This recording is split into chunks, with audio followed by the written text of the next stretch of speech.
How to check saved Google Chrome passwords on iPhone. To get started, first of all go ahead and open up the Chrome application on your iPhone. On the Chrome Start screen, tap on the three dots menu icon at the bottom right corner. From the menu that appears, tap on Passwords.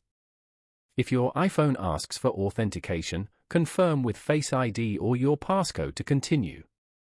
The password screen displays your saved sites along with the associated account names. A search bar at the top helps you quickly locate a specific login if needed. Tap on a saved site to open its details. On the Details page, the password is hidden with dots next to password.